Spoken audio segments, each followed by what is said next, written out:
Is second base a good position this year? I'm not so sure. Welcome into Fantasy Baseball today. Frank, Scott, and Chris here on Wednesday, February 7th. Today on the show, it's our second base preview. We've got strategy talk, ADP, sleepers, breakouts, busts, our favorite second baseman to draft, and much more. So I made the rundown before deep diving all the second basemen. And at first glance, I wrote, this is a pretty strong and deep position. After researching all the players, I don't feel the same. Scott, how do you feel about second base? I would call it deep. It doesn't have like a lot of reliable options, but it has a lot of options that deserve to start. And I find it's a position where I tend to wait a lot because I'm not especially high on any of those options in particular. And I'm not especially low on any of those options in particular. So I kind of just, from a very large middle tier, I take the last remaining who I think meets my needs. And I phrase it that way, I think meets my needs, because I think the way that second base stands out most from the other positions this year is just in the variety of players this offers. It offers. And of course, not an issue in points leagues where all the contributions are going in the same bucket. But in roto leagues and head-to-head categories leagues where you're looking to, you're kind of looking to balance out the buckets, the batting average, home runs, stolen bases, etc. Second base is kind of the key position to doing that. Like I like to go into these drafts without much of a plan at second base, because I know that in the middle of the draft, when it's deep, where it's deepest, where second base is the deepest, I'm going to find specialists in all of those areas, and I can just take whichever one best meets the needs of the build I'm having. So if I need stolen bases, I can go for an Andres Gimenez or a Ha-seong Kim or a Bryson Stott. If I need home runs, I could go for a Ketel Marte or a Nolan Gorman even a little later. If I need batting average, obviously Luis Arraez sitting right there to help with that. And so that's I think what makes second base special this year is it's like the ultimate pivot position in the middle of a categories league draft. Chris, you and I were talking beforehand, and at first glance, again, it's a lot of names that we remember being really good last year in fantasy, and they were. Like, we can't take that away. But once I started deep diving a little bit, I just found that I had so many questions about all the players that I was looking at. How do you feel about second base this season? It's like, it's deep, but the depth is trying to come up with like a good analogy. Maybe like it's like a deep lake that's frozen over and you're not sure how thick the ice is when you're walking over it. I feel like I might be mixing metaphors here in some way, but like when you look at it, it's like, well, Mookie Betts, okay, that guy's awesome. We know about him. Marcus Semien and Ozzie Altuve, also awesome. I think they're both 33 or 34. Ozzie Albies, not really any questions about him. He, you could poke holes, but I think at this point he's proven himself. But then that whole like Nico Hoerner, Ha-seong Kim, Bryson Stott group is like, well, they were all awesome last year. None of them were really being drafted this time a year ago. And so that's not like Marcus Semien was also once a mid-career breakout, and those guys are all not super deep into their careers. So it could be real, but you only have to look at Andres Gimenez, who was being drafted as a top 80 pick or 82 pick, I think, last year. And now he's going, 40, 60 picks later, to see that not every young player's apparent breakout sticks. And that is, I think, the thing with second base is like, it appears deep, but it requires a lot of guys to either overcome aging trends or prove themselves a second time to cement it as a deep position. To use your own example against you, though, Andres Gimenez did have 15 homers and 30 steals last year. It wasn't as good as the year before. He didn't quite live up to his draft position, but he was overdrafted last year. And a lot of the guys you're expressing concerns over aren't being drafted nearly that high. Yeah. That's fair. And to that point, I mean, I think Gimenez is a great example of, it feels like there's a handful of these players at second base that provide a similar skill set, right? 12 to 15 home runs, 25 plus stolen bases, a batting average that doesn't kill you, which kind of makes me feel like maybe this position is better in a roto or a categories league. But we could talk about that as we go through the players. Let's start with ADP. And again, we'll be using Fantasy Pros ADP, which incorporates 5 different websites: ESPN, Yahoo, CBS, RT Sports, and the NFBC. We are going to cheat a little bit because I think most people are going to use Mookie Betts in the outfield for fantasy, but let's include him here in our second base preview. That's right, Mookie Betts, second base eligibility. His ADP is 4.2, currently the second player drafted behind Ronald Acuna on average. You won't see that in every draft, but I think it kind of changes depending on whether you play head-to-head points or in a roto league this year. Mookie Betts, elite regardless of format, finished top 4 overall in roto, was a top 4 hitter in head-to-head points, has set career highs in home runs 2 years in a row, hit 35 in 2022, 39 home runs last year. He went to Driveline last offseason and unlocked a new level. We see that in the average exit velocity, 92.4 miles per hour last year. He's going to chip in his usual 12 to 15 steals. The question, Scott, is where do you think the batting average will wind up for Mookie Betts? Because last year, he got up over 300, 307 batting average. 2 years prior, 269 and 264. I think that's an interesting question when trying to figure out how to project Mookie Betts here in 2024. You know, it's probably not going to be 307 again. I would bet on it being in the 270 range, probably, just looking at his recent track record. And I'm not holding that against him. You know, it's funny because he's become less of a batting average standout than he was in his prime, and he's become certainly less of a stolen base standout. Now you're betting against him, giving you even 15 steals, but he's still maintained his value in fantasy because he went to the Dodgers and he bats leadoff for the Dodgers, and so he scores a zillion runs. He is a standout in the run and RBI category, like his teammate Freddie Freeman is, and yes, now there is the addition of outfield becoming a stunted position, and him being one of 9 or so first round caliber players there, but then with a very steep drop off, so that there's added incentive to use your first round pick on one of them. Yeah, I think Betts is very safe. He's not going to be, I wouldn't call him a 5 category stud. I think he's a 3 category stud and won't hurt you in the other two being batting average and stolen bases. Scoring a zillion runs is exactly right, Scott. Mookie Betts, in 5 of his 8 full seasons, has scored at least 117 runs. That is amazing. Chris, we don't have to spend too much time on this, but real quick, where would you draft Mookie Betts in head-to-head points versus in a roto categories league? I believe he is my number 2 player in head-to-head points, and in roto he is 5. I want to say, and 4.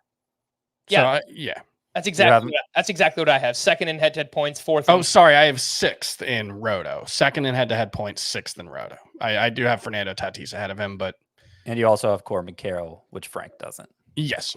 Yep, that's exactly right.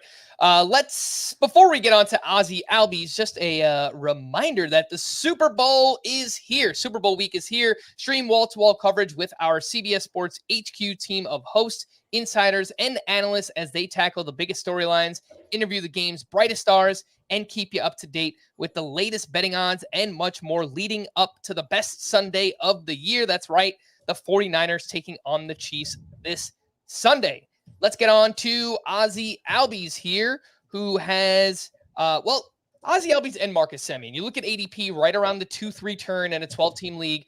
Ozzie Albies, the ADP is 24.2, the number 2 second baseman off the board. He has finished as a top 16 player in each of his last 2 healthy seasons, 2021 and 2023. He hit 280 with career highs in home runs, 33, and RBI, 109. If you're wondering how somebody like Ozzie Albies hits as many home runs as he does, despite the quality of contact, it's because of this pull-happy revolution that we're going to talk about a lot today at the second base position. He also took the next step in terms of plate discipline. He lowered his strikeout rate to 16.2%, and that was backed by a career-high zone contact rate. Chris, I don't see any reason not to expect 25 to 30 homers, 12 to 15 steals, and gaudy counting stats in Ozzie Albies' age 27 season. Yeah, I think the biggest thing is he's not as safe a bet to hit for batting average as you might think, given how much contact he makes, because he does have to sacrifice, some batting average or more specifically BABIP skills to maximize his power. However, that being said, he did have his best season last year as a left-handed hitter. He's always done a disproportionate amount of his damage against left-handed pitching. Last season, it was much closer to even. And if that is a skill that he can sustain, if he can be, I think his OPS against righties was more in the 800 range last season. If that becomes sustainable, I think it makes Ozzie Albies' whole profile, one, just look a lot better, but also I think it'll probably take out some of the inconsistencies from his profile, especially in terms of batting average. So yeah, he had an 803 OPS against lefties or against righties, 1023 against lefties. And so he crushes lefties, but if he can be pretty good against righties as opposed to just kind of keeping his head above water like he usually is, I think it does make the profile not necessarily much better because we've seen similar seasons, but I think just makes it a little more projectable. A little bit safer there for Ozzie Albies. I noticed the same thing with the splits for years. I wonder if he would just be better off batting as a right-handed hitter instead of a switch hitter. But look, he made those gains last year. We'll see if it can last. Marcus Semien going around the same range, 24.6 is the ADP, the number 3 second baseman off the board. Over the past 3 seasons, Marcus Semien has finished as a top 25 overall player each year, has missed 1 game during that span. He's 9th in home runs, 2nd in runs scored, 1st in plate appearances.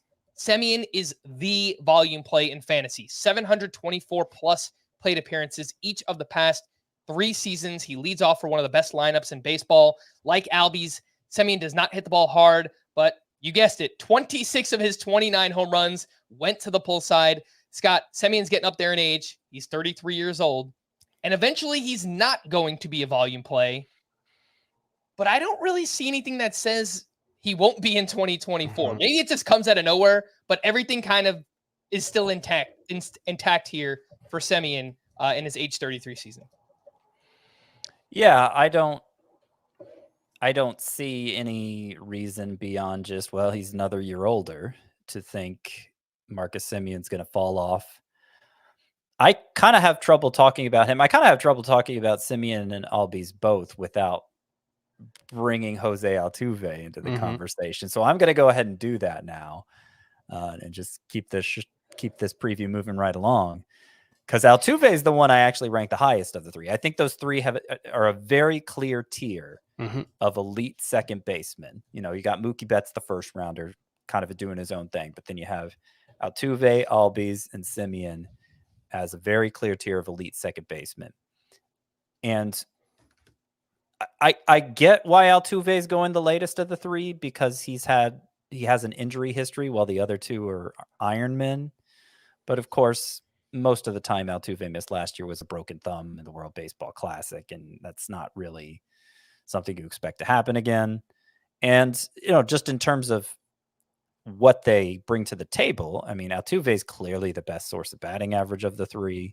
He's probably the best source of power, pretty close with Albies. He's probably the best source of stolen bases, pretty close with Semien. Albies and Semien probably going to have more RBI, but Altuve, batting at the top of the Astros lineup, obviously scores a ton of runs. If we just put it into head-to-head points perspective, because it's easier to kind of sum up a player's overall production that way, Altuve 3.94 points per game last year. Albies and Semien were both 3.6 something. So on a per game basis, it really showed there. Altuve being better than those other 2. Ultimately, this group of second basemen, if they're there in like the middle to late range of round 3, I'm probably taking one of them. I'm taking him over Gunnar Henderson, taking him over Bo Bichette. It's nice. It would be great to get one of those few elite options at the position and not have to worry about what to do at it the rest of the draft. There's a chance I might take one of them early in round 3 too, but sometimes early in round 3 you get like Francisco Lindor still out there, Rafael Devers is still out there, and I can't justify any of the second basemen over them. But if it's mid to late round 3 range, if any of them is there, I'm probably taking them. They're all kind of the same guy. Like they do different versions of it, but like they're all kind of pulling the same trick, right? Like if you look at expected WOBA, they all kind of look mediocre. None of these guys, Altuve, Semien Albies, none of these guys looks like a particularly special player, but they all have their swing very well optimized to take advantage of the middling raw power that they all have. Honestly, middling might be generous for all three of them. Certainly Albies from the right side, probably, I would say above average pop, but everyone else, I would say middling or below, but they're well optimized. They've all got good plate discipline. They get on base. They'll steal a handful of bases, but not really be huge standouts there. Although, Altuve's pace last year was closer to like 22 steals because I think he stole 14 in like 110 games or whatever it was. So if you want to give Albies the edge because he's 5 or 6 years younger than the other two guys, I think that's perfectly reasonable. If you want to give Altuve the edge because of the stolen bases, I think that's reasonable as well. Batting average more than batting average as well. If you want to give Semien the edge just because, 4 out of 5 years he's been a top 25 player, even though people keep expecting him not to do it again. I don't think you can really go wrong with any order of them. I have Albies just ahead, just because both Altuve and Semien are in the age range where a sudden drop-off wouldn't be surprising. And, they both might have skill sets that leave them with relatively slim margins for error because of their lacking pop, but I have no tangible concerns about any of them. I do think it's part of the reason why I say that second base is deep, but maybe a little flimsy, is just 3 of the top 4 are 31 or older this year. So but at least 2 of the 3, and honestly, Semien might be playing his way into this conversation. Hall of Famers age differently, and Mookie Betts and Jose Altuve are Hall of Famers. Maybe Jose Altuve doesn't end up getting in for reasons beyond his play, but you should expect those guys to continue aging differently than everyone else. And it looks like the Astros believe Altuve is a Hall of Famer too, because they just gave him a massive extension, 5 years, $125 million for a guy that turns 34 years old in May. So they still have faith in the player. I have faith in the player. If you factor in at least one IL stint per year, because Altuve has missed time the past couple of years, his 140 game pace over the past 3 years, 294 batting average, 28 homers, 109 runs, 70 RBI, 13 steals. That's a really good player. In a points league, I'm taking Altuve at the top of that group. Roto, I might lean with Ozzie Albies just because he's a little bit younger. I think better all-around production. The RBI, I don't think are going to be very good for Altuve, but I feel better about that for Ozzie Albies. I really like all 4 of these names. I'd be happy to get any of them in the first 3 rounds of drafts. Batting behind Ronald Acuna is great for your RBI production. And then you're batting ahead of Austin Riley and Matt Olson, which is nice too. To put a bow on what I was saying earlier about where I draft these guys, Altuve, Albies, Semien, mid-late round 3. If it doesn't work out for me to take them there, I'm not drafting a second baseman for a long time. Yep, and we're about to find out why after this break, once we get into Nico Hoerner right after this. Caught by Kelce for the touchdown. The 49ers are going back to the Super Bowl. The champs are still in it, headed to Vegas.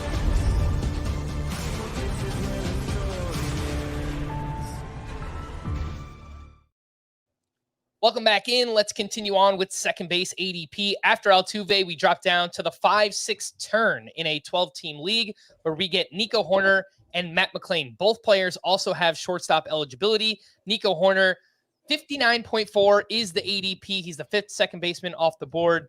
offers a very useful skill set. Hit 283 last year, 98 runs scored, 43 steals, were the 6th most in baseball. He makes a ton of contact, just a 12% strikeout rate, which definitely helps in a points league as well. 3.4 fantasy points per game for Nico Hoerner. But he is a liability in both home runs and RBI. 19 home runs total over the past 2 years, supported by a very lowly 2% barrel rate for Nico Hoerner. Scott, I think it takes a specific build to draft Hoerner in a roto or a categories league. I think if you take someone like Matt Olson or Pete Alonso or Adolis Garcia early on, it makes a lot of sense to take someone like Nico Hoerner. But outside of that, it just feels like maybe you're doubling up on batting average or you're doubling up on a steal source and maybe leaving yourself vulnerable in some power stats.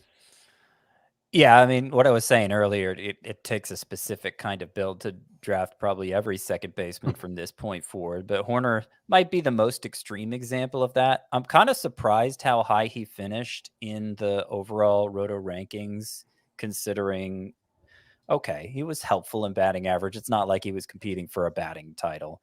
He scored 98 runs, but he didn't score 110 runs, you know. It was just, and then obviously it was terrible in home runs and RBI. 43 steals are nice. They're good. They're among the league leaders, but they don't mean what they used to mean. I'd want to make a Whit Merrifield in his prime comparison here, except Whit Merrifield in his prime, those 40 stolen bases were much harder to find than they are today with Hoerner. So I find that even though he might strike you as a roto specialist because of that gaudy steal total, I find I'm much more attracted to Hoerner in points leagues than I am in roto. To give up that much in home runs as early in the draft as he's going, I think is really hard to make up for.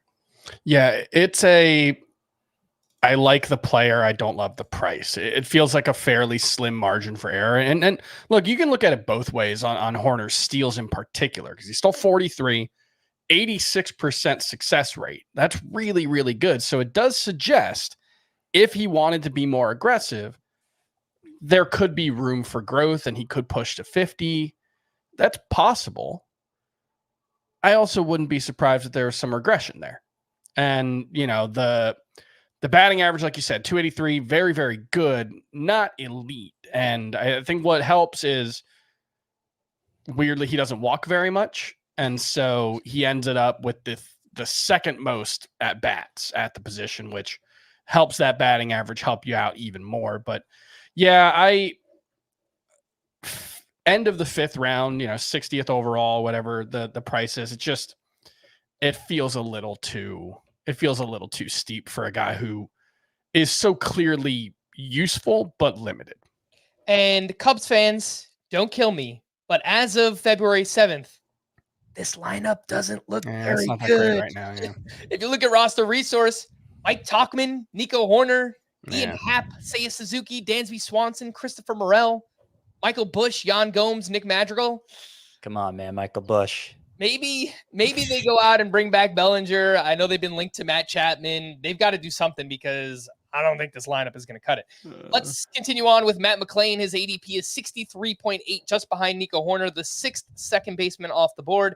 A breakout season for McLain that saw him hit 28 homers and 24 steals in the minors and majors combined. He has the prospect pedigree, was a first-round pick back in 2021, the 17th overall pick. But there are some concerns. We do have some iffy plate discipline, including a 28.5% K rate that got worse in the second half. And StatCast says that McLain overperformed by quite a bit. Now, maybe he can continue to do that because he plays in one of the best ballparks in baseball in Cincinnati. So we have seen some players kind of outperform what they were expected to do because that ballpark is so good. Chris, what do you make of Matt McLain just outside the top 60 in ADP? Another one where I can't really justify the price. And look, I think the thing with the Reds, and we talked about this a little bit yesterday when we got to Christian Encarnacion Strand, but it feels like there are like 7 guys on this team who, if everything breaks right, maybe Matt McLain's ceiling is higher than Christian Encarnacion Strand's. Like he might be a top 25 player if everything breaks right, but they're all talented. I also think Matt McLain, like the floor is, he strikes out 32% of the time in April and gets sent back down. Now, there are reasons to think that he is at less risk of that than Noelvi Marte or someone like that, because Matt McLain does appear to have a more settled defensive home up the middle. But yeah, I mean, the quality of contact stats sort of middling last season. Not bad, but just like X-Slug 60th percentile, X-Woba 58th percentile. The strikeout rate 29%. I think he was like 27th percentile in zone contact rate, his chase rate, or his overall swing rate, like his plate discipline, his swing decisions weren't great. He was, I think, bordered on passive at times and left a lot of hittable pitches out there. And so if it was 20 picks cheaper, I think I could get on board with it a little easier, but it's taking on an awful lot of risk there for a guy who I don't think is a sure thing. I want to address Matt McLain and Nico Hoerner as a group here, kind of like I did with Altuve, Albies, and Semien, because by ADP, Hoerner and McLain look like their own tier. Mm-hmm. And on the one hand, I kind of expect it.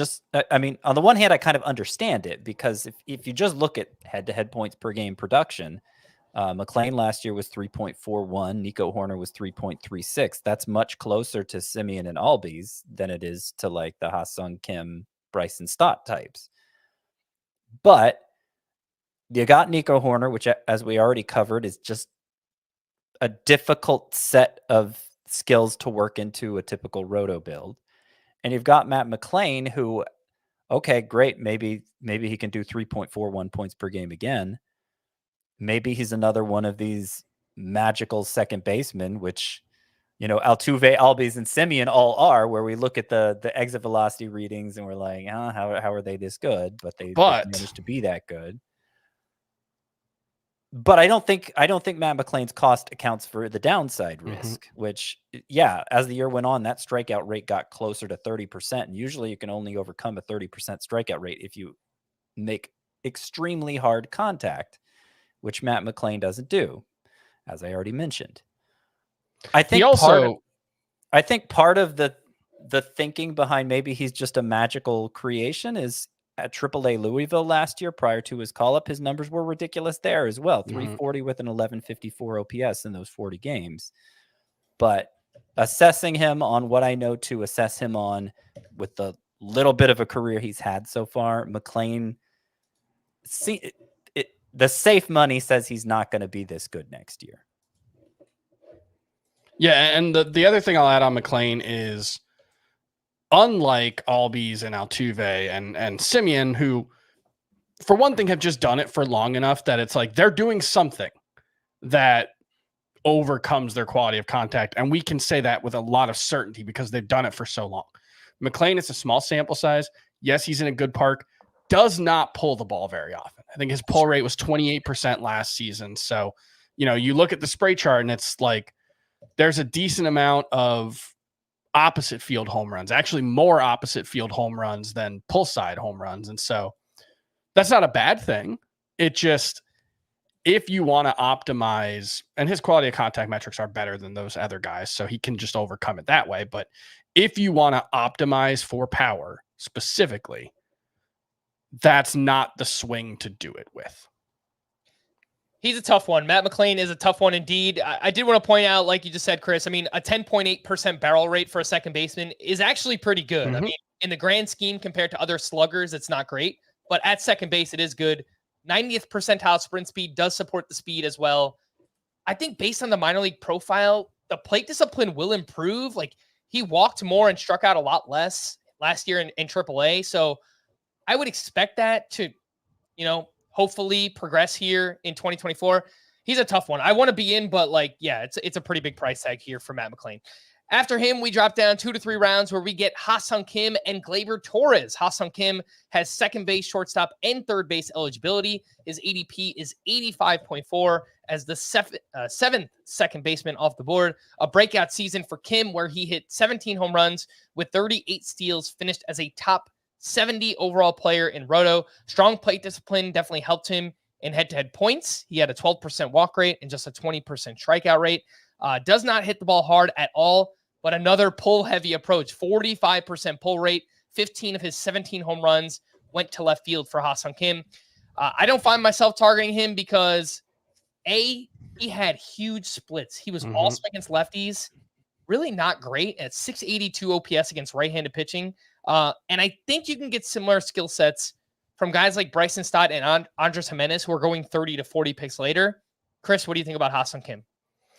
I'm writing my position previews this week or over the last week or so on CBSSports.com. You should check them out. They're great. Scott's also doing very good stuff with his position strategies pieces.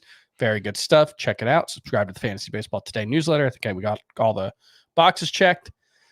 I'm running out of ways because Ha-seong Kim is eligible at so many positions. I'm running out of different ways to say I don't want to draft him because I don't want to just like copy and paste, but I don't want to pick him as my bust for every position, even though he's probably the player I'm least likely to draft at second base, third base, and shortstop relative to his price.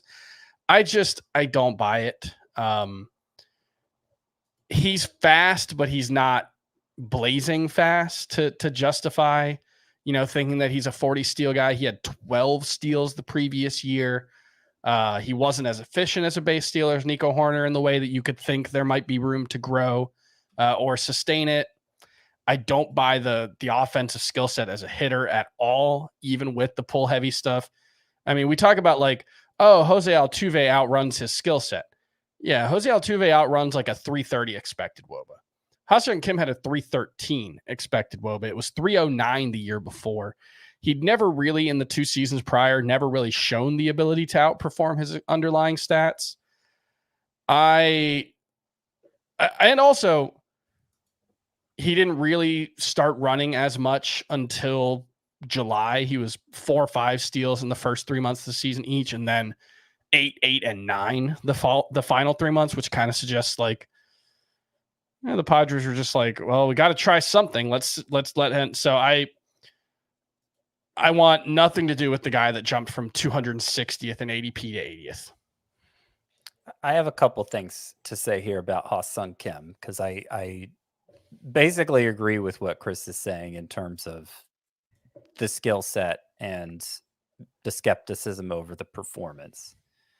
And I think looking at his ADP here, he's the second baseman going after Matt McLain. There's not a lot of justification for taking Ha-seong Kim when both Bryson Stott and Andres Gimenez are still out there, because I feel like their upside scenario is basically the same. Kim's might be a little lower. We may have just seen Kim's upside scenario. But I find that in our own drafts, a lot of times Ha-seong Kim is the last available of those three. And I tend to take him when that's the case. If I need stolen base help at that point in the draft, I've been surprised by how often I've taken Ha-seong Kim. I think he's just kind of a trendy bust pick. And so if you're playing with a lot of savvy players, he won't go at this ADP. The other thing I want to say about Ha-seong Kim that distinguishes him from Bryson Stott and Andres Gimenez, and Chris already referred to it, he's eligible at a lot more positions. Those guys are second base only. A lot of times my need is bigger at shortstop at this point in the draft, and Kim can fill that need. Those other two can't. So if I need steals and I need a shortstop, and obviously like O'Neal Cruz has to be gone. That's a given in our drafts. Then I don't know. I included Ha-seong Kim in my busts 1.0. He's probably the clearest bust candidate at second base for me, but he's one of those bust candidates that I'm not totally allergic to drafting.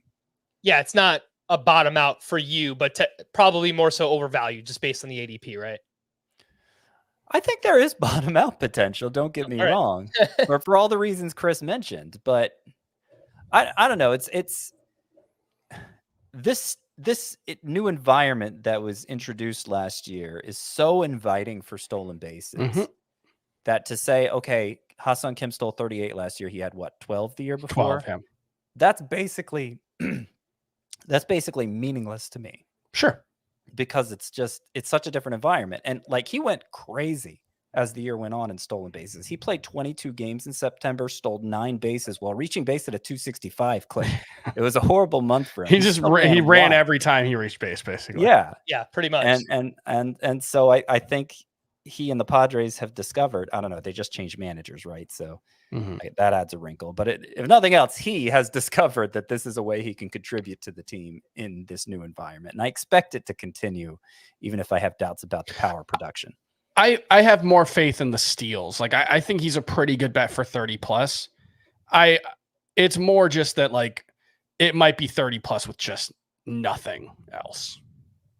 Yeah, I mean, it comes down to how much you trust that pull heavy approach, because he did the same thing as a lot of these other second basemen that we already talked about and that we're going to continue to talk about. I mean, again, this is a constant theme.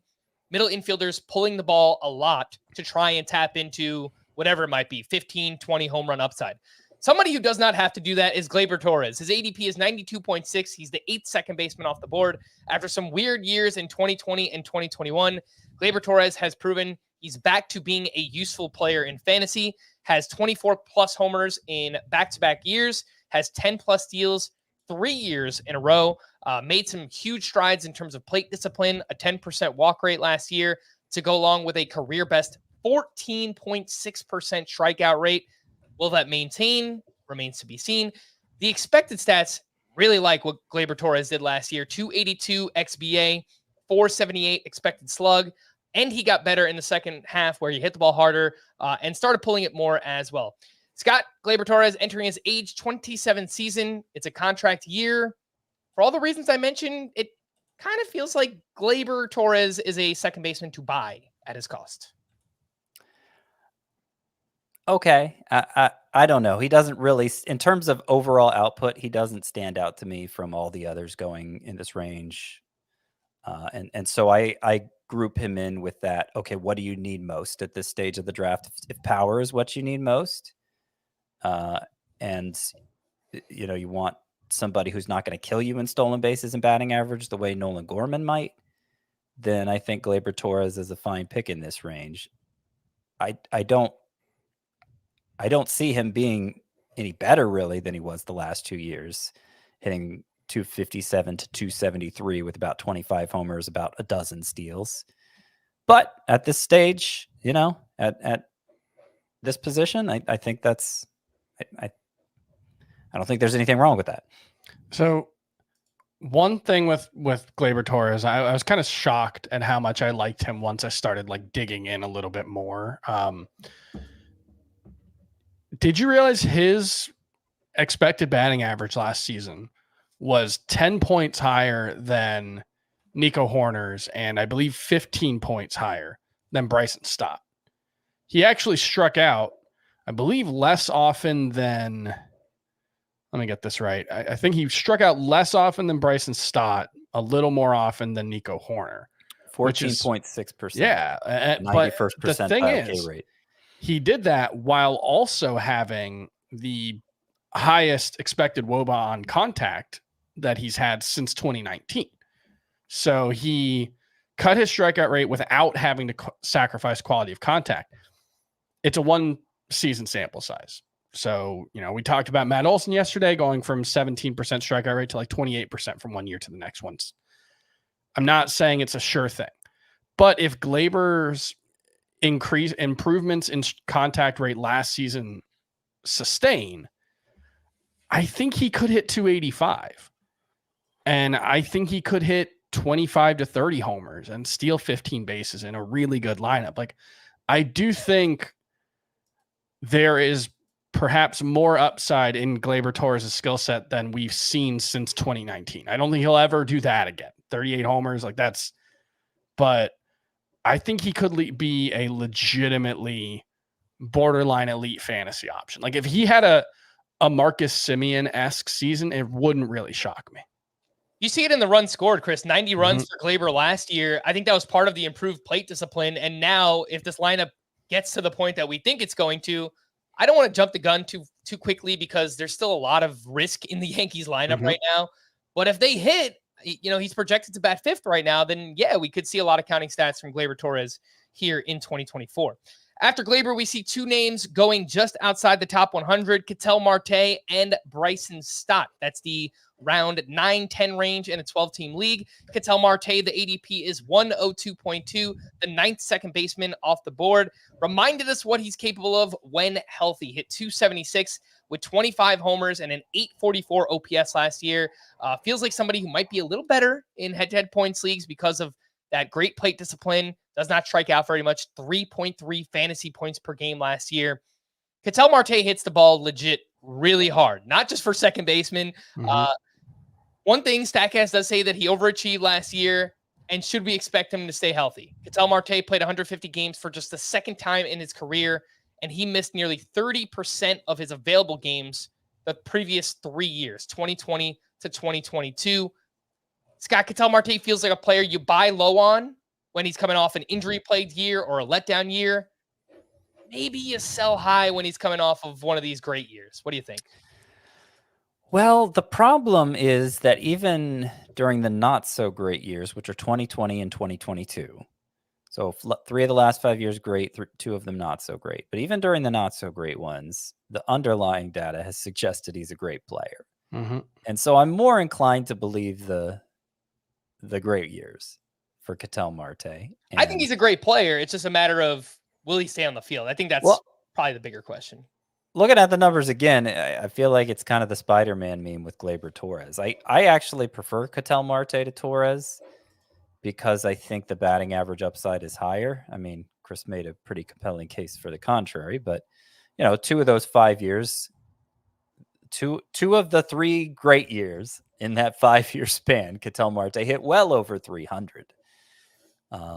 So I prefer him of those 2. I think they both meet basically the same need when you're looking for needs in this range, power with a dose of batting average. Yeah, I mean, that basically sums it up.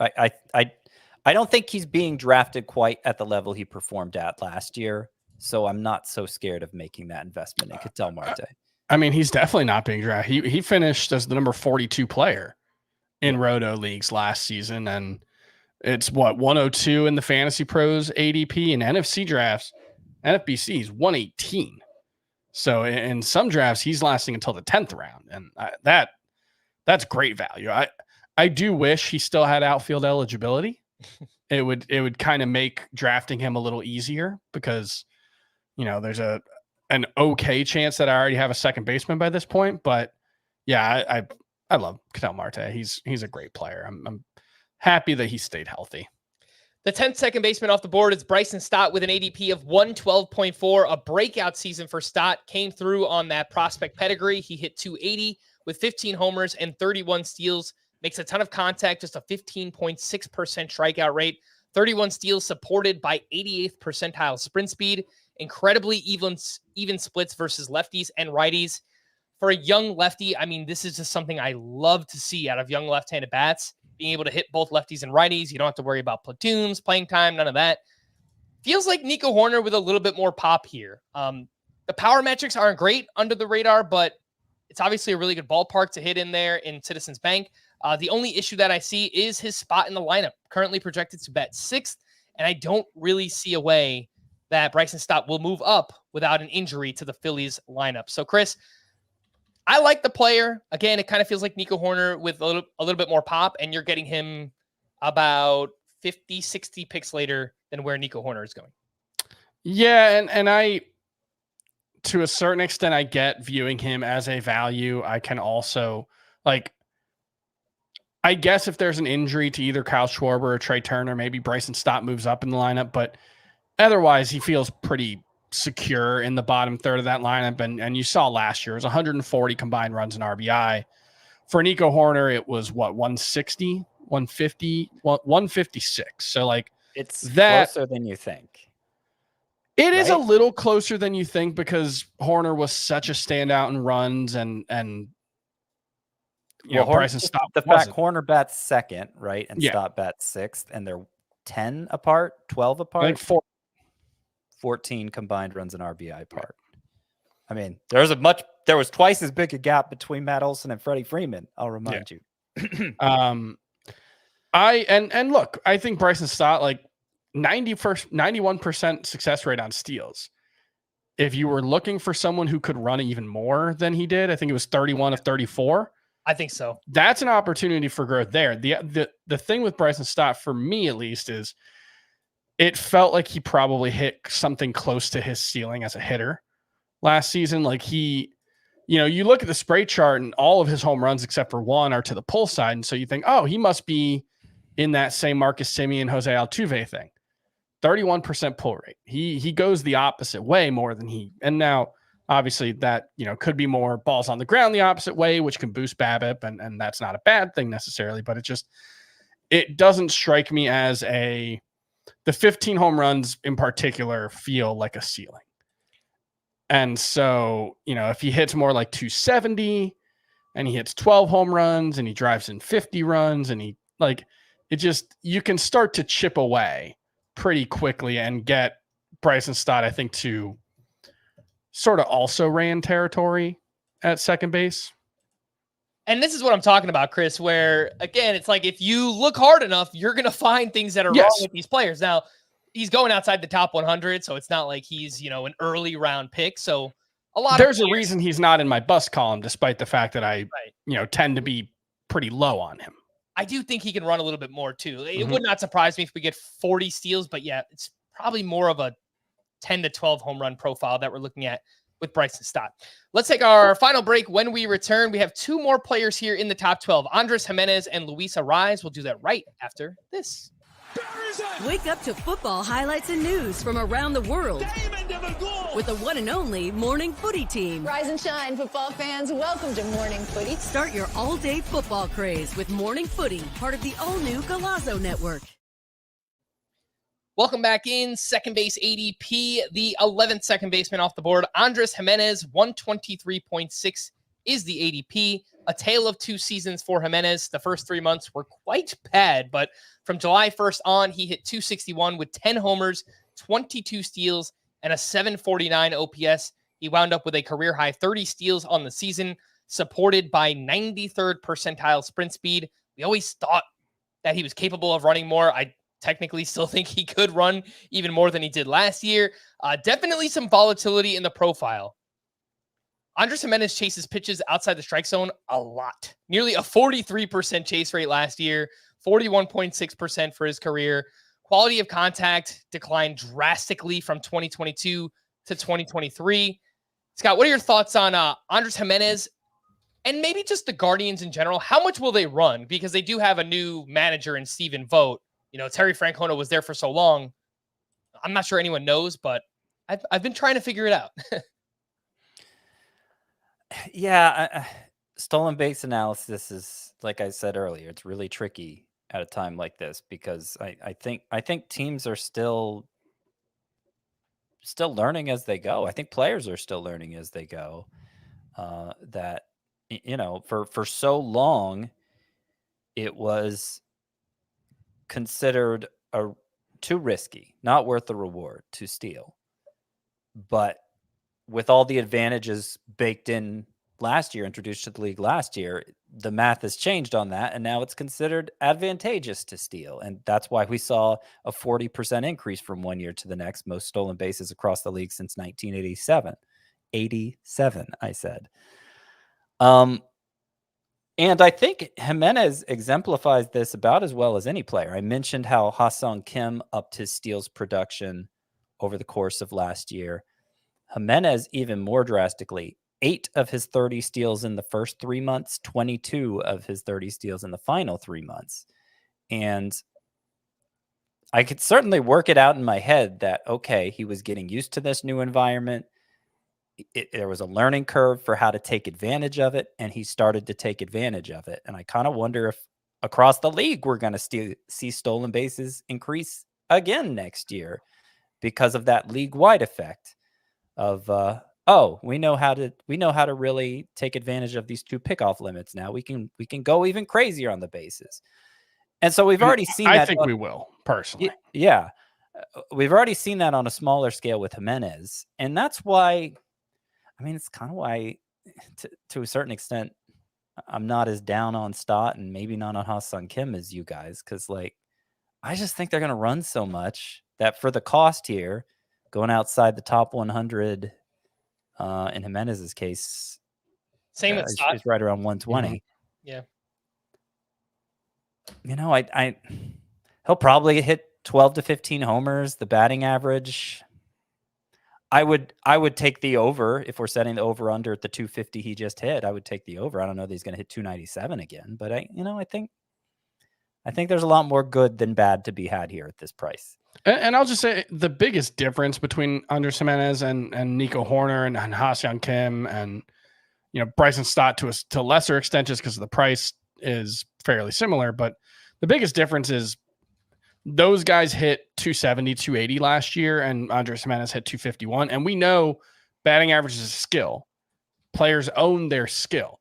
But what players tend to own is a wide range that their skill set can allow them to hit. And I really don't think Andres Gimenez is going to flirt with 300 again, but if he's the same exact player but hits 270, it shouldn't be surprising at all. If Nico Hoerner's the same guy as last year and he hits 270, it shouldn't be surprising at all. That's just how batting average works, even though I do think Nico Hoerner's skill set is better suited for batting average than Andres Gimenez. If the biggest difference is batting average, and obviously counting stats, although that's influenced heavily by batting average, take the cheaper guy who does a lot of the same things, Yeah, I mean, the one thing I would point out is that the expected batting averages for Andres Gimenez, according to StatCast, have also been pretty bad. I mean, much worse, consistently under 260. So, I'd probably expect somewhere in like the 250 to 260 range. But yeah, look, he has the talent to run wild if he really wants to. It's just a matter of will he do that here in 2024? Luis Arraez is the last of the top 12. The ADP is 130. The National League batting champ hit 354 last year. He cleared Acuna by 17 points worth of batting average. How did he do it? Somehow he became much more aggressive, yet he lowered his strikeout rate to 5.5%, which is by far the best in baseball. Jeff McNeil was second at 10%. Outside of the batting average, here's the problem. You don't get much else. 10 home runs, 69 RBI were both career highs for Arraez, but very clearly not helpful. He hit 314 in the second half, 326 for his career. Chris, it feels like we should expect something in that range, 315 to 325, which is still a standout, but Arraez doesn't do much more outside of that. I think he's probably a solid head-to-head points player and a really, really specific player, a specific build player in a roto categories league. Yeah, like if you took Freddie Freeman and Rafael Devers in the first two rounds, and not even look at this guy, and you didn't take Kyle Schwarber later, let's say, Luis Arraez is just completely off your draft board because he's not going to fit your team. If you took, I don't know, Mookie Betts, who's the biggest batting average risk in the first round? Maybe Mookie Betts after hitting 260 2 years in a row before last year, but maybe Fernando Tatis, one of those guys. And you took Matt Olson, who's got some batting average risk. And then you took Luis Arraez is not just a batting average specialist. He's by far the most helpful player in batting average because he never walks. So he's going to have huge at-bat totals in addition to being a supreme source of batting average. But the other thing to keep in mind is last year, according to FanGraphs auction calculator tool, he was worth $15.4 last season. 13.9 of that was batting average. He is basically a replacement level player at home runs, RBI, and steals. And so if he hits 320, you're probably still looking at a $7 player. But that's a big difference than a $15 player, and it's a lot less helpful. So yeah, there's a reason Luis Arraez won a batting title in 2022 and was a fringe fantasy option. Yes, he's a career. So he hit 354 last year, which brought his career average up to 326. It was around 315 before then, I think. In the second half last year, he hit 314. 314, yeah. In my entire time watching baseball, we're talking a 30-year history of watching baseball, I think I can only think of two players who could hit mid 300s with regularity. Tony Gwynn and Ichiro Suzuki.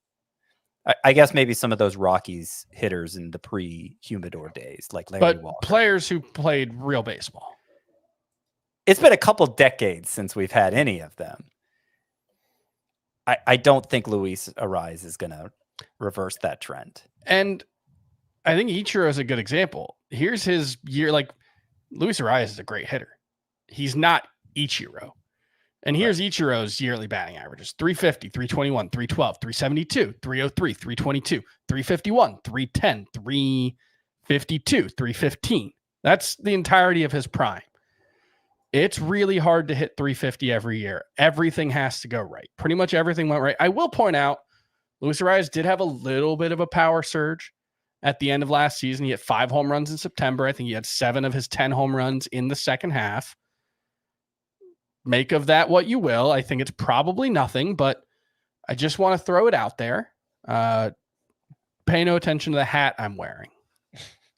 Look, if he hit 320 with 15 home runs and a little bit more counting stats, then yeah, that actually would go a long way. It's just, outside of, I guess, that final month, maybe a little bit of the second half, we really haven't seen much. Yeah, there's no track record there. That will happen for Luis Arraez. Sleepers, breakouts, and busts, and favorite to draft at second base. Scott, you can kick us off here.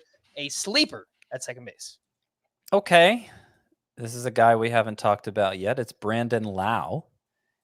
And the only reason I'm really inclined to call him a sleeper is just because nobody seems to want to draft him. And I'm a little perplexed by it.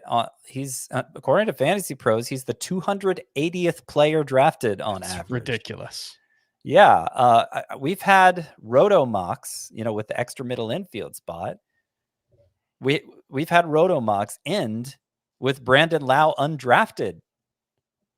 We weren't drafting for bench spots, it's worth pointing out, but still, he seems like a cinch pick for a middle infield spot. And whenever I see it happen, I'm kicking myself that I filled my middle infield spot if I knew Brandon Lau could be there with my last pick, because he is still among the best bets for home runs on a position.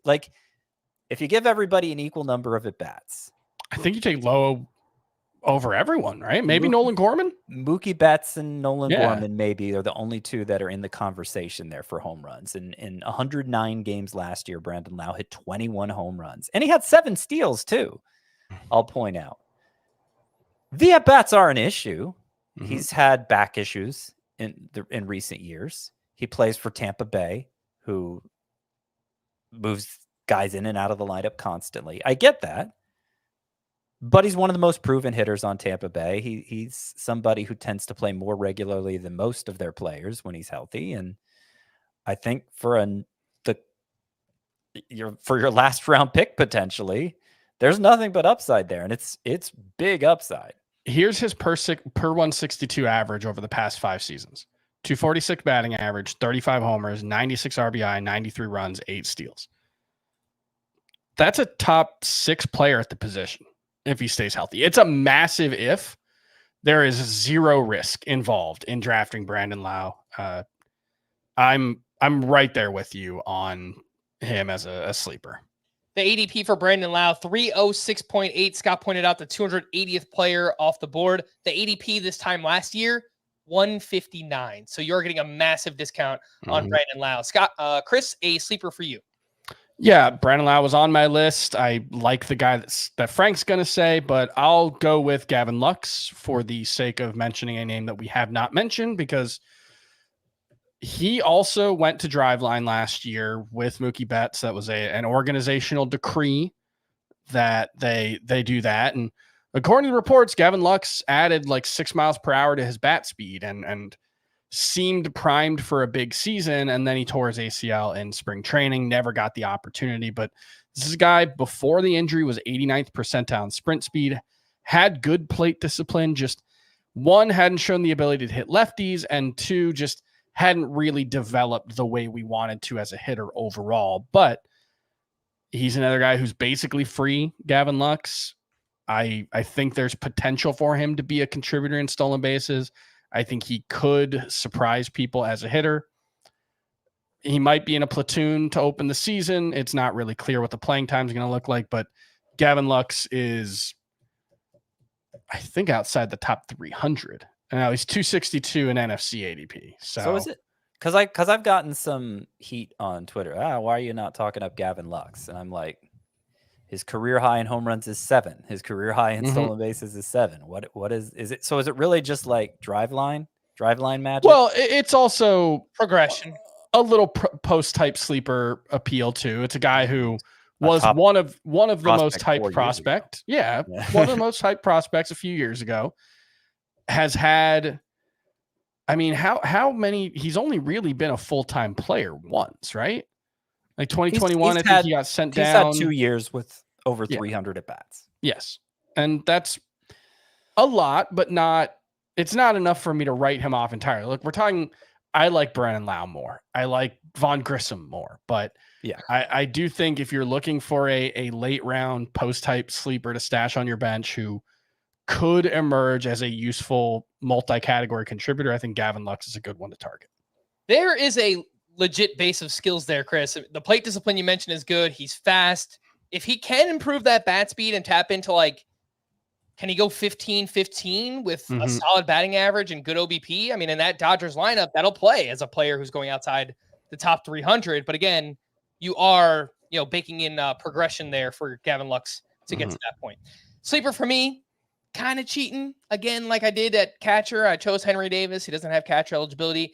The pick for me is Vaughn Grissom, who is shortstop only to start. He will gain second base eligibility, expected to play second base for the Red Sox. That's right. He came over in the Chris Sale trade. Great ballpark to hit in as a right-handed batter. The third best park for right-handed hitters, according to StatCast Park Factors.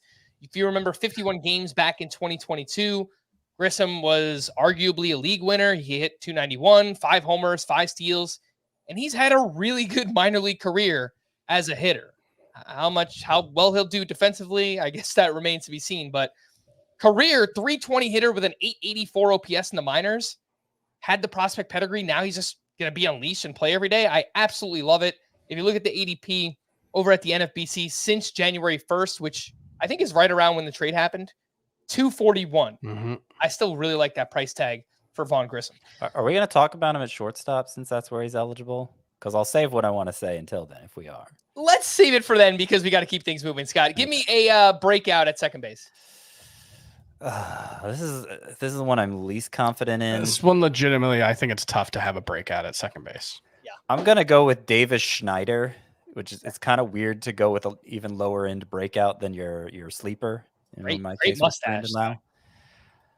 Yeah, look, he came up after a strong performance at AAA Buffalo and pretty much did the same things for the big club.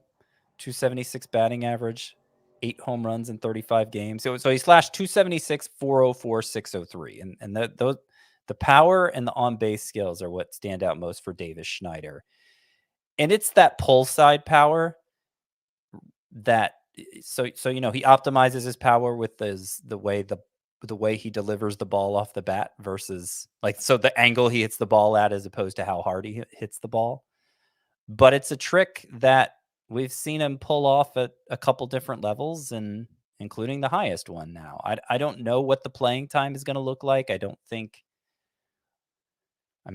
think he's the Blue Jays' best option at second base. It doesn't mean they'll play him every day there. But, we're talking about another guy who can get essentially for free, and I think the upside is being overlooked. Chris, a breakout at second base. I understand why Matt McLain goes, 80 spots ahead of Zach Geloff, but I don't know if there's as much separating their skill sets as that. Obviously, McLain plays in a much better ballpark, but Geloff's 150 game pace after getting called up, 87 runs, 70 RBI, 30 homers, 30 steals, and a 267 batting average. Okay, the underlying skill set doesn't necessarily back that up. 333 expected WOBA is not terrible, especially for a guy with that kind of athleticism who, as we've mentioned many times, hits the ball to the pull side quite often when he hits it into the air. And so I think, Zach Geloff is someone, I think 169 games between AA and AAA, also 30-30. Like this is a pace that he has maintained from Double-A all the way through the majors. Maybe he can't keep it up, but I feel like the prospect industrial complex might have missed on Zach Geloff, and that's just being held against him.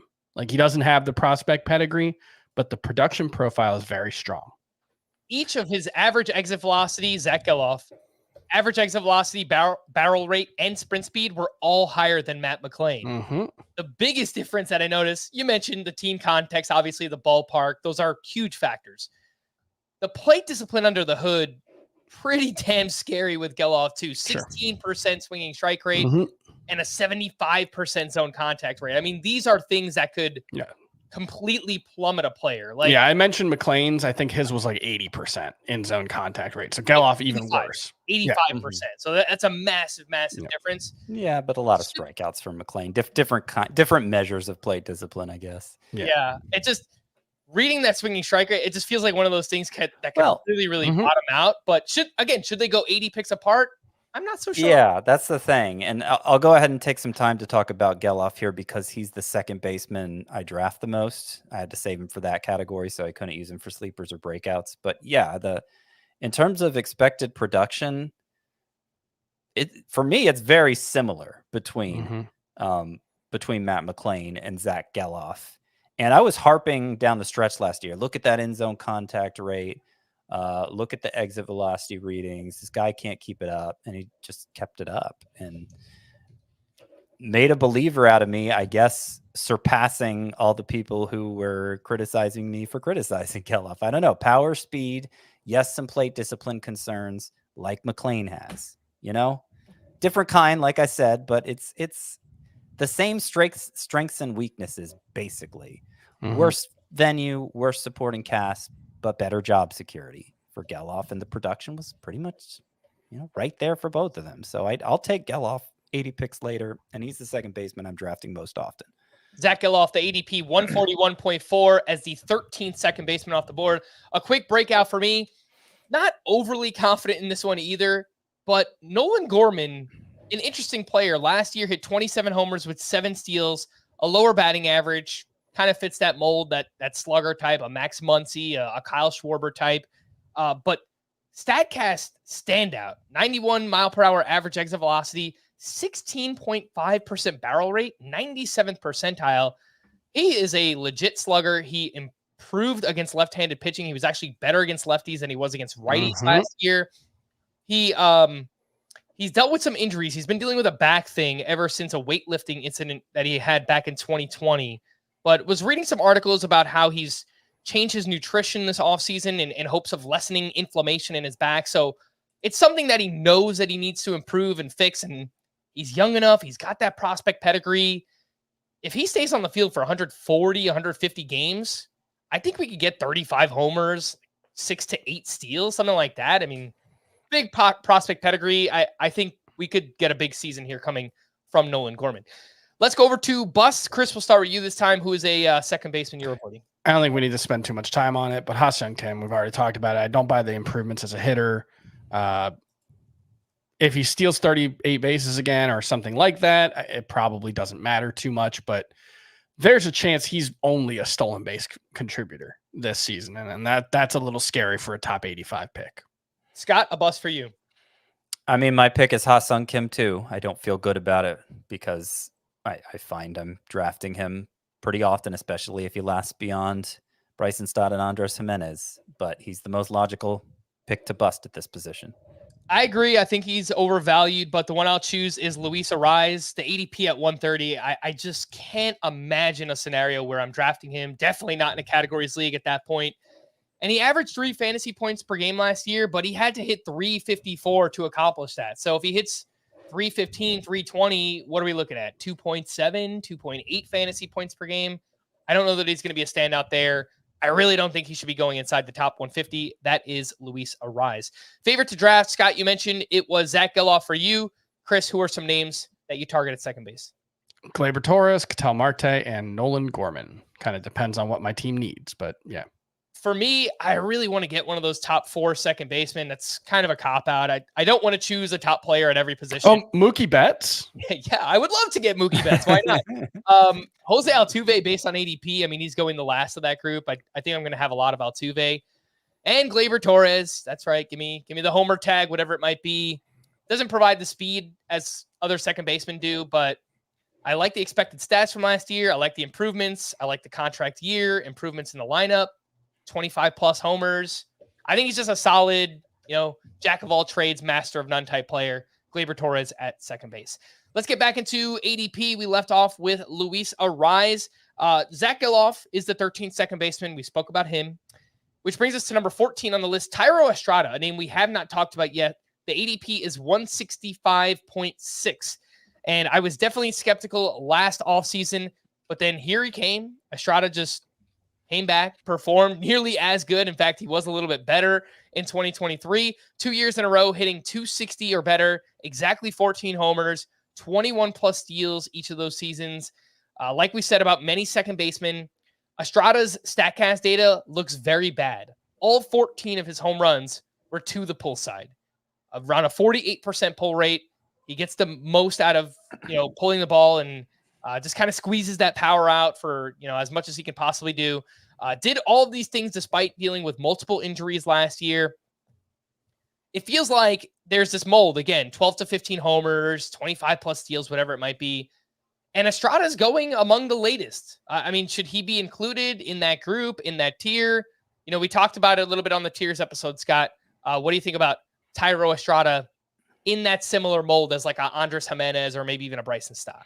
I feel like he's the fallback option for that group because the overall profile is similar, but I put Thairo Estrada at more like 25 steals when I put those other 3 at more like 35 steals. And that's the biggest difference, 10 steals.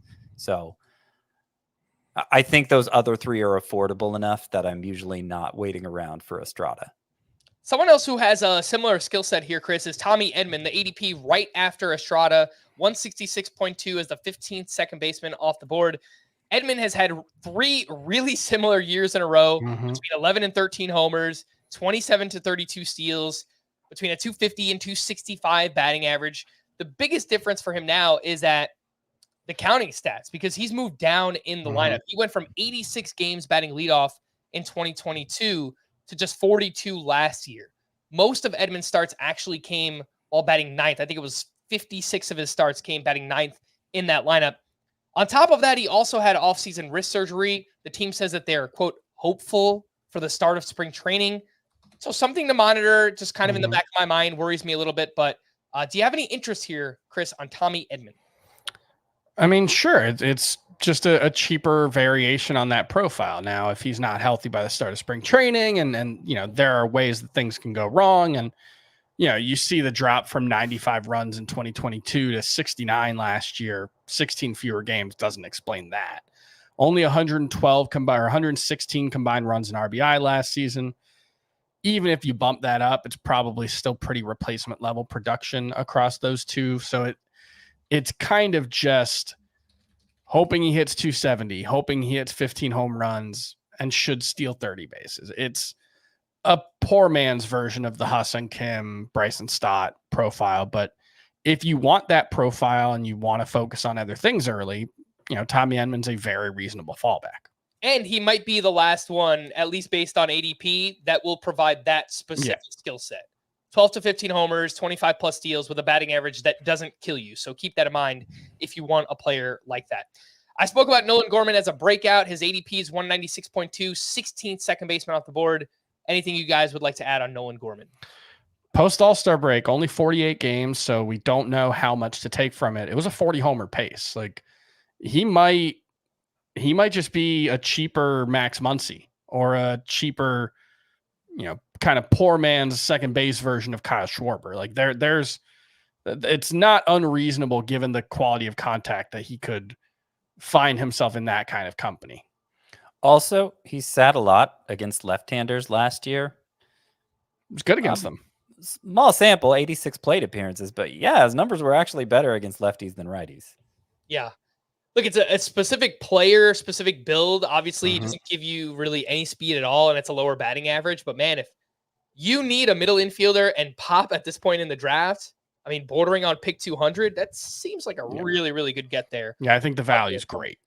Jonathan India is next up. The ADP is 212.8, the 17th second baseman off the board. He did put up 17 homers and 14 steals in just 119 games.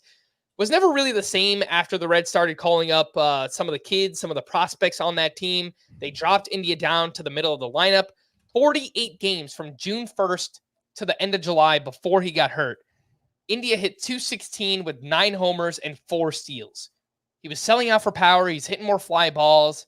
Maybe he felt some pressure, hitting in the middle of the lineup, but He talked about that. Yeah. He talked about how his timeline was so different from the teams and how he kind of pushed him to the side too. he was pretty. I think he was pretty candid about he felt like he was in a weird spot last season. Mm-hmm. Jonathan India, look, solid plate discipline. He doesn't chase pitches. The problem here, Scott, he doesn't really have any standout skills. Where is he going to play? Does he play every day? I mean, just more of the same questions with Cincinnati Reds players. The difference, he is going much later. I do think it's worth noting Jonathan India, 3.06 points per game last year, 3.06. That's more than Luis Arraez, Bryson Stott, Ha-seong Kim, Gleyber Torres. He was, a better points league player, always has been, but the profile depends in large part on volume, and you can't count on the volume being there. And even if he gets traded, he's not going to be able to take advantage of Great American Ballpark anymore. So I could make a bust case for Jonathan India. It's just that the price is already so low. It kind of feels like, what's the point? Mm-hmm. But I'd be shocked if I drafted him at all this year. Yeah. I think a lot of people feel that way, Chris, and that's why the ADP is outside the top 200 on Jonathan India. Did you skip a player in ADP here? I might have. Who did I skip? Edward Julian? No, I have him at 241.2. He was next up, Scotty. Okay. I don't know why it's showing up reversed in mine, but okay. Let's talk about Edward Julian then, huh? Let's talk about him. The 18th second baseman off the board. What an interesting player. I've made pros and cons. Let's start with the pros. Ridiculous eye at the plate, a 381 on base percentage, and 839 OPS as a rookie. That's awesome. Hit a ton of line drives, nearly 26% of the time. 13% barrel rate, ranked third among qualified second basemen last year. The cons, a 31% strikeout rate, 50% ground ball rate.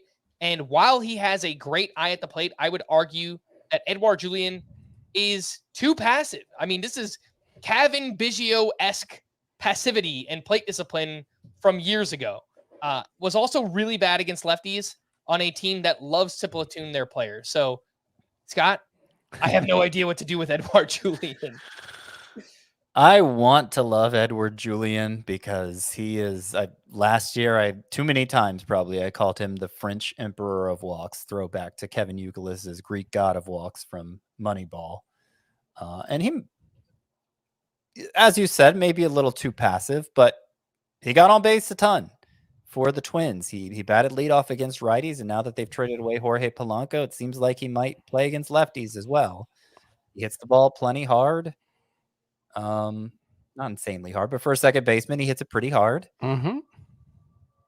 Ground ball rate is insanely high. The strikeout rate, very high. And, for having such a high ground ball rate, okay, maybe he optimizes the few fly balls he hits by yanking them to right field. No, he hits everything to the opposite field in the air. The power production was fine considering. I don't know if that's something that can sustain for Julien. He hit for plenty of power in the minors, so maybe he's just this unicorn in that way. But I'm pumping the brakes. For as much as I hyped him last year, I'm hitting the brakes right now because it's just such an odd profile all around. I'm reluctant to make any bold proclamations about it. I'd be fine. Anybody who wanted to call him a sleeper, I might draft him late as a middle infielder in some leagues, but I really don't know what to expect. I think he might be better in real life than fantasy. I think that's my concern here. But daily leagues, OBP leagues, he starts to get a lot more interesting, I think, in both. Yeah, for sure. Anyone who plays in a category league with OBP, just remember that name, Edouard Julien, because he is going to be a standout in that category. Chris, two names who I think will offer similar skill sets, or hopefully, I mean, projecting on Colt Keith, because we don't know exactly what he's going to do yet. But Brandon Drury, and again, the aforementioned Colt Keith, I think they're guys that could hit 250 to 260, maybe 20 to 25 home runs. Brandon Drury is kind of just like the ultimate boring player. But I mean, if you're looking for a little bit of pop at middle infield, he also has first base eligibility. He's basically done the same thing 2 years in a row. And I think his price has gone down since last year, which is kind of funny. Yeah, it was, everybody was very skeptical of what he did when he was with the Reds in 2022. And then, lo and behold, he kind of had a similar season in 2023. So, yeah, I think he's a perfectly viable middle infield option. If he's your starting second baseman, things are probably going pretty poorly for you in your draft. But I think Brandon Drury is a really nice value where he's going. I don't see much in the underlying numbers to suggest there's growth coming, but I also don't think what he's done the last 2 years is wholly unsustainable either. So I like him. Colt Keith, I mean, the big power breakout last season, 27 homers between AA and AAA, hit 306, doesn't have really concerning strikeout trends. And he's only 21. That's something, or was only 21 for most of last season. You talk about like Matt McLain and Zach Galoff, and those guys are all 2 or 3 years older than Colt Keith, who hasn't made his major league debut yet. So that's something to keep in mind when it comes to these prospects who are performing at the high level in the minors. Doing it at 24 is a lot different than doing it at 21. Quick note on Keith. Oh, sorry. Yep. I thought you were done. No, Quick go for note on Keith. He will be third base only to begin the year on CBS. Expected to play second base for the Tigers, but you can't actually draft him to fill a middle infield spot right away. That's exactly right. 6 second basemen between picks 280 and 300. Whit Merrifield, who remains a free agent, also has outfield eligibility. Jeff McNeil, another one with outfield eligibility. Ryan McMahon, Jorge Polanco, who was traded to the Mariners last week. Luis Rengifo, who has 4 different eligibilities: second, third, shortstop, outfield. And finally, Jake Cronenworth. Oh, Scott, there's lots of names here. 6 names: Cronenworth, Rengifo, Polanco, McMahon, McNeil, Merrifield. We're talking deep league middle infielders at this point, but does anybody stand out to you? The one who's not like the others is Jorge Polanco. I'm surprised how late he's going. Maybe we haven't adjusted yet for him being freed with that trade to the Mariners. Doesn't have to be a super utility guy anymore. Can just be their true second baseman. And he has remained on a per game basis as productive as he ever was. Now you have to say per game basis because he's missed a lot of time to injuries, kind of Brandon Lau-like in that way. But, 33 homers in 152 games in 2021, 16 homers in 104 games in 2022, 14 homers in 80 games last year. That's similar pace. 25 to 30 homers if he stays healthy, I think is within the realm of possibility for Jorge Polanco, and I consider him something of a sleeper at this position in that range. Among the others, you see some category specialists here. Jeff McNeil could be a cheap source of batting average, not much else. Whit Merrifield, a cheap source of steals. We'll see where he signs if he gets regular playing time. And then McMahon and a guy we just talked about a minute ago, Brandon Drury, they both strike me as players who you could feel really good about having as a starter in a 15-team roto league. But if it's a 12-team roto league, you're going to be looking to upgrade. Yeah. They just feel like kind of boring guys, Drury and McMahon. If you play in an only league, AL or NL only, those guys are going to play. I will say just about McMahon, we're talking about a lot of guys here who, if they hit 150 combined runs in RBI, that's probably a success. McMahon, I think my expectation is probably 150 to 160. He plays every day. Yeah, that's, in a daily league where you get to only play him at home, it's a lot nicer. But yeah, I think Ryan McMahon is probably undervalued in drafts, and then he'll be the, number 20 second baseman or whatever it is once the season actually starts. 3 second basemen between picks 300 and 325. Brandon Lau, Gavin Lux. We spoke about both of those. Jordan Westberg also has third base eligibility. Prospect with the Orioles, got called up last year. Small sample, hit 260 with 3 homers and 4 steals. We were talking beforehand, Chris, and there's some interesting things there, man. He hits the ball hard, Westberg does. 88th percentile sprint speed, put up some big numbers in the minors. If the Orioles just unleash this kid and let him play, I do think that there's some upside here with him. Yeah, absolutely. I mean, you look at what he did at AAA, and obviously the caveat I just put out about age matters because he was 24 the entirety of last season, but he's played 158 games at AAA. He's hit 283 with 36 home runs and 15 stolen bases. So that's a profile worth getting excited about at this point in the draft. You know why I can't get excited about Westberg? Why? He's a righty in Camden Yards. Camden Yards just kills him. If Ryan Mountcastle can't hack it there, then I don't think Jordan Westberg's going to.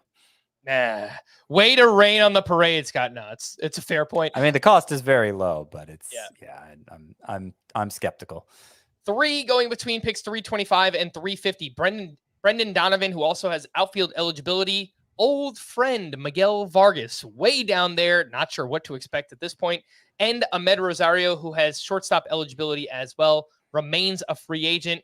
Scott, we're getting into it now. Brendan Donovan, Miguel Vargas, Ahmed Rosario. Brendan Donovan feels like a kind of a points league specialist. It'd have to be a deeper points league, but he's versatile and he has a good strikeout to walk ratio. Yeah, I don't have that much more to say about the rest of this group.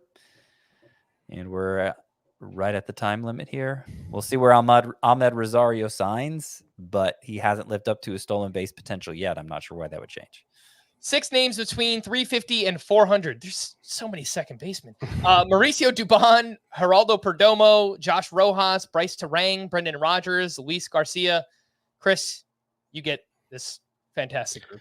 If Bryce Terang ended up being a cheap imitation of Nico Hoerner, it wouldn't shock me.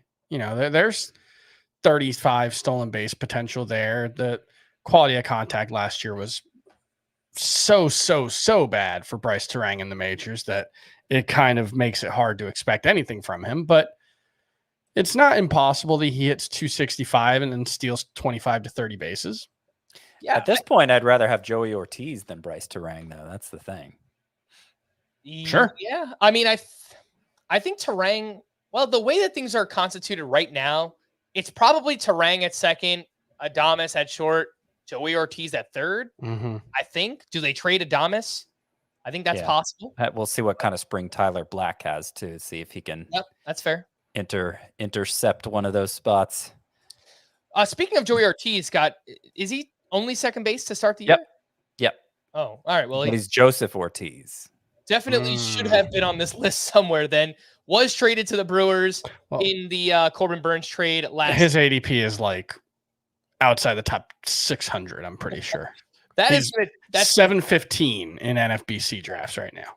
That is going to change. Look, if they give him an opportunity to play, somebody to watch in spring training, but a little power, a little speed.